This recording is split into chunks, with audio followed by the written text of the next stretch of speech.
Assalamualaikum warahmatullahi wabarakatuh. Halo anak-anak hebat, apa kabar semuanya? Ibu harap kalian tetap sehat, semangat, dan ceria. Pada kesempatan ini, Ibu akan menyampaikan materi rangkuman tematik tema 3, subtema 1, kelas 6. Ada 5 mata pelajaran yaitu 1. PPKN tentang hak dan kewajiban. 2. Bahasa Indonesia, teks eksplanasi ilmiah. 3. IPA, penemuan listrik. 4. IPS, modernisasi pada roda. Dan yang kelima adalah SBDP, interval nada. Jangan lupa sebelum belajar membaca doa dulu ya. Dimulai dari PPKN, hak dan kewajiban. Hak adalah segala sesuatu yang berhak dimiliki oleh setiap individu sejak dia dilahirkan di dunia ini. Hak tersebut meliputi kekuasaan, kepemilikan, kewenangan, kepunyaan, segala hal dalam berbuat sesuatu. Kewajiban adalah segala sesuatu yang harus dilaksanakan agar semua individu mendapatkan haknya secara layak. Contoh hak dan kewajiban. Hak di rumah adalah 1. Hak anak mendapat nafkah dari ayah. 2. Hak anak mendapat kasih sayang dari ayah dan ibu. 3. Hak semua anggota mendapat kasih sayang dari semua. Sedangkan kewajiban di rumah, satu adalah kewajiban menghormati kedua orang tua. 2. Kewajiban menjaga nama baik keluarga. 3. Kewajiban menyayangi semua anggota keluarga. Hak di sekolah adalah 1. Hak untuk mendapat pembelajaran dari guru. 2. Hak untuk bertanya kepada guru tentang materi apa yang belum dipahami. 3. Hak untuk mendapat fasilitas yang sama. Sedangkan kewajiban di sekolah adalah 1. Kewajiban menghormati guru. 2. Kewajiban menjaga nama baik sekolah. 3. Kewajiban menjaga lingkungan sekolah agar tetap kondusif. Selanjutnya, contoh hak di masyarakat. 1. Hak untuk bersosialisasi dengan warga masyarakat sekitar. 2. Hak untuk mendapatkan keamanan dari aparat keamanan. 3. Hak untuk menyampaikan pendapat. Sedangkan kewajiban di masyarakat adalah 1. Kewajiban menjaga keamanan serta ketertiban masyarakat. 2. Kewajiban menghormati orang lain. 3. Kewajiban patuh terhadap peraturan yang berlaku di masyarakat. Dilanjutkan dengan pelajaran bahasa Indonesia, teks eksplanasi ilmiah. Teks eksplanasi ilmiah adalah teks eksplanasi yang menerangkan suatu proses yang bersifat ilmu pengetahuan alam serta gejala alam, terjadinya pelangi, proses arus listrik, dan sebagainya. Teks eksplanasi ilmiah berfungsi untuk memberikan penjelasan kepada pembaca tentang proses terjadinya sesuatu yang disusun menurut prinsip sebab akibat. Teks eksplanasi terdiri atas pernyataan umum atau pembukaan, deretan penjelas atau isi, dan penutup atau kesimpulan. Contoh eksplanasi ilmiah, kalian bisa membacanya lebih jelas lagi di buku tematik tema 3, subtema 1, halaman 1 tentang listrik mengubah wajah dunia, dan halaman 32, Thomas Alva Edison, sang penemu lampu pijar. Dibaca dan dipahami ya. Dilanjutkan dengan pelajaran IPA, penemu listrik. Listrik telah membawa banyak perubahan dalam kehidupan masyarakat di dunia. Michael Faraday adalah tokoh penemu arus listrik. Faraday lahir pada tahun 1791 di Newington, Inggris. Ia berasal dari keluarga miskin dan hanya sebentar merasakan pendidikan di sekolah. Dengan perjuangan keras dan semangat pantang menyerah, ia akhirnya berhasil membuat alat sederhana pertama yang dapat menghasilkan gelombang elektromagnetik. Energi listrik. Listrik sangat berperan penting dalam kehidupan manusia. Manusia melakukan banyak kegiatan yang berhubungan dengan alat-alat yang membutuhkan energi listrik. Dengan adanya energi listrik, maka lampu dapat menyala, setrika menjadi panas, dan komputer dapat menyala. Dan banyak lagi alat-alat di rumahmu yang membutuhkan energi listrik. Seperti halnya sekarang saat melihat video ini, HP kalian menggunakan listrik. Tahukah kalian dari mana energi listrik berasal? Listrik berasal dari benda yang menghasilkan arus listrik.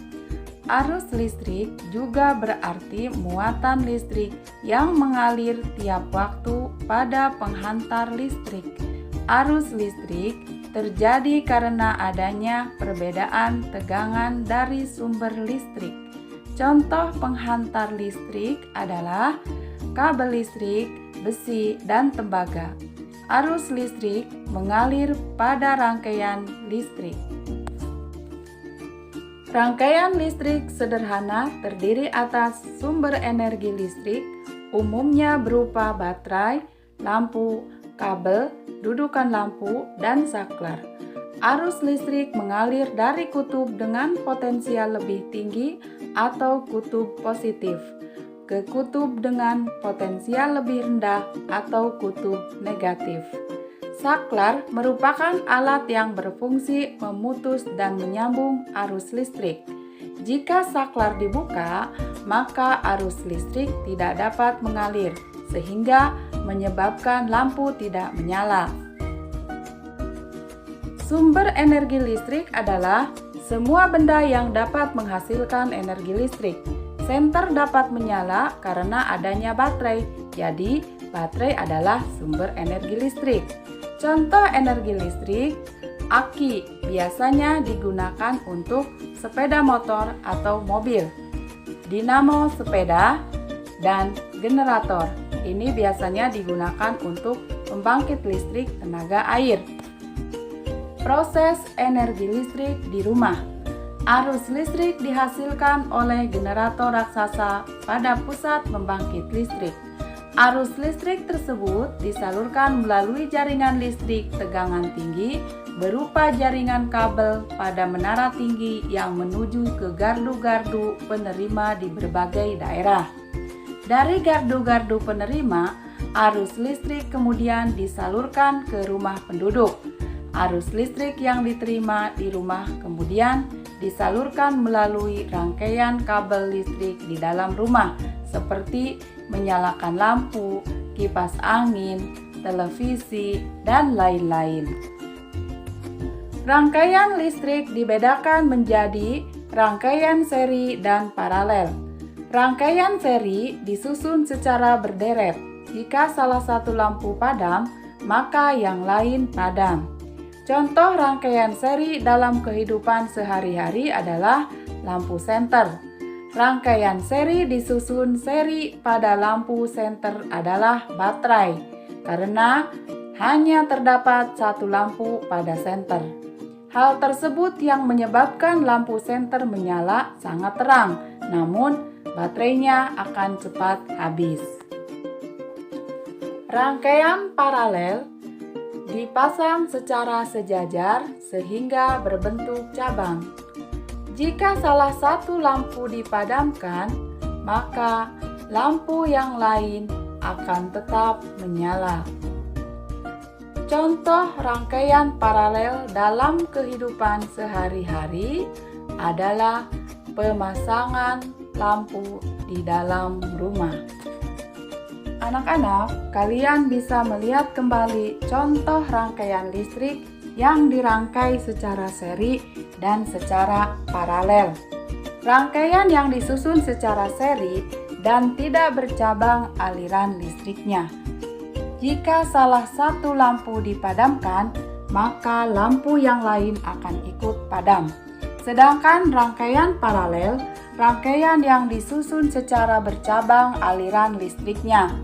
Jika salah satu lampu dipadamkan, maka lampu yang lain akan tetap hidup. Dalam kehidupan sehari-hari, orang tua kalian di rumah menggunakan alat-alat yang membutuhkan tenaga listrik. Contoh alat yang kita gunakan sebelum dan sesudah ada listrik. Dulu kita memakai setrika arang, dan sesudah ada listrik, kita memakai setrika listrik. Sebelum ada listrik, kita mengetik dengan menggunakan mesin ketik manual. Sekarang, setelah ada listrik, kita mengetik menggunakan komputer atau laptop. Dalam melakukan aktivitas di malam hari, sebelum ada listrik, kita menggunakan lilin atau lampu yang berbahan bakar minyak. Setelah ada listrik, kita menggunakan lampu listrik. Sebelum ada listrik, untuk menyampaikan berita atau informasi, menggunakan surat menyurat. Setelah ada listrik, bisa menggunakan handphone lewat WhatsApp atau yang lainnya. Sebelum ada listrik, mengambil air dengan cara menimba. Setelah ada listrik, kita bisa menggunakan mesin pompa air. Dulu sebelum ada listrik, memasak nasi menggunakan tungku. Setelah ada listrik, bisa menggunakan rice cooker. Listrik sangat membantu kita melakukan pekerjaan semakin mudah.